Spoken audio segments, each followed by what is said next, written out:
Well, welcome to Thursday's edition of Take 5. We are dealing with the subject of faith, and I realize that sounds like kind of a broad subject when I say that, but that's what it is. Faith is a giant subject. It has to do with everything about the believer's life. Faith is not something that's just relegated just to our religion or to our worship or to what we do on Sunday. Faith is supposed to consume every moment of our life. We're supposed to live by faith, and that's what we're trying to do, trying to learn how to live this life of faith. That's why we've been going through Hebrews chapter 11, trying to find ourselves in this text. If we can connect ourselves to the text and to the people of this text, how faith influenced them, the things that they went through, the things that they endured, the things that they had to obey and persevere through.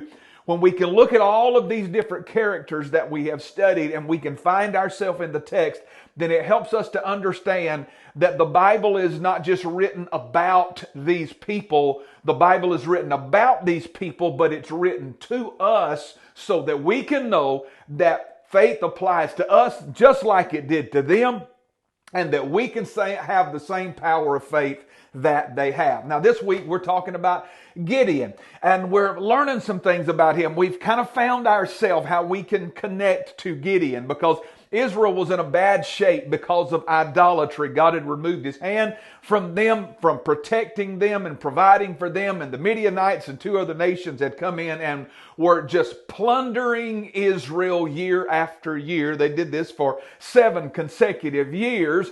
And finally, when Israel calls out on God, God chooses a man by the name of Gideon to deliver them. Well, when God spoke to Gideon, Gideon had some questions, and then he had some issues with self-esteem. And through all of that, God never rebuked him for his questions. God never reprimanded him for his issues with self-esteem. God made one promise to him: go and I will be with you. Now that seemed to settle it for Gideon. That's all he needed to know. And from that moment on, Gideon moved forward in faith, trusting God every step of the way, and became a great deliverer for the nation of Israel. Gideon built an altar to the Lord after this encounter there, and he called the name of that altar Jehovah Shalom, which means the Lord is peace, because it is right here at this altar in the middle of a backslidden nation that Gideon found peace with God.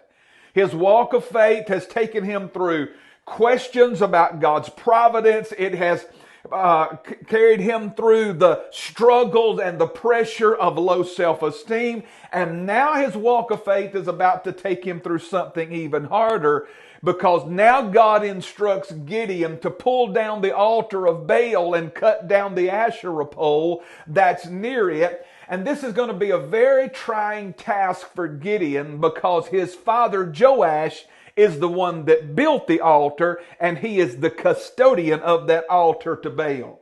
This means that Gideon has been instructed. His walk of faith is going to require him to pull down some things that his own father has erected. Let me tell you something. When you walk with God, really walk with him and obey him by faith, it will sometimes require you to pull down some things, tear down some things, and turn away from things that even your family, your own flesh and blood, have built somewhere along the way. It may be ideas and theologies, and you could just, the list can be just inexhaustive as what you want to put there. But sometimes it requires us to pull down some things that our family has erected and everybody else is infatuated with. And this can be tough, but I'm telling you, it's worth it at the end of the day to trust God by faith. So please don't ever think that you're the only one that ever had to stand alone. Gideon had to do it, and we can make that connection with him. Now, it came time for the Midianites and the Amalekites and the Ishmaelites to come against Israel. It was harvest time, and they were mounting up ready to come. But this time, instead of going into hiding, Gideon has a newfound faith. regardless of the questions that he once had, regardless of the low self-esteem, regardless of the fact that he has had to stand against his family traditions of worship now, Gideon says, this time I'm not going to run. And instead of going into hiding, he sounds a trumpet and he calls men together to come and fight for Israel. Gideon's faith and courage managed to bolster faith in 32,000 Israelites that showed up that day to fight. Let me tell you something, friend. Never be afraid to stand alone. I said that earlier, because sometimes all it takes is one person who is willing to make a difference, and that can strengthen faith in so many others. God then gives Gideon some really strange instructions. Gideon has gathered this great group of men together to fight, but then God tells him 32,000's too many. And so he says, tell them that if any one of them are afraid, that they can go home. Well, Gideon makes the announcement there, and 22,000 of his brand new soldiers leave and go home there that day. Wow, can you imagine that? Oh, don't forget, if you don't know it, the army they're going to fight is 135,000 strong. And so now he had 32,000, and now 22,000 of those have left.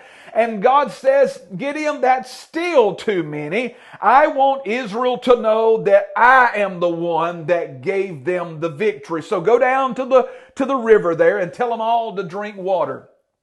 And everybody that kneels down and picks the water up to their mouth, you keep. But those that kneel down and put their face in the water, you send them home. Well, they all go down to get water, and wouldn't you know it, 9,700 of the remaining soldiers kneel down and put their face in the water, and Gideon has to tell them all to go home, and he's left with only 300 men. When I told you earlier, I think it was Tuesday, that if there was a subtitle for this, it would be Gideon's 300, because less is always more by faith. That's exactly what Gideon has. He's got 300 men that God is going to bring deliverance to Israel through, because less is always more by faith. I don't know what your life has been like, but let me tell you just a little bit about mine. I've always found myself at that position where I was having to depend on less to be more. Less people, less talent, less education, less money. Who hasn't been there? But when God is on your side, it doesn't matter how many you have, less will always be more by faith. And Gideon brought great victory to Israel with just 300 men over an army of 135,000. Just imagine what God can do for you and with you if you'll just trust Him like Gideon. Well, hey, I've got to get out of here. I look forward to being with you tomorrow on Friday's edition of Take 5. Until then, God bless you. Have a great day. Remember, friend, trust the Lord. He will never fail you.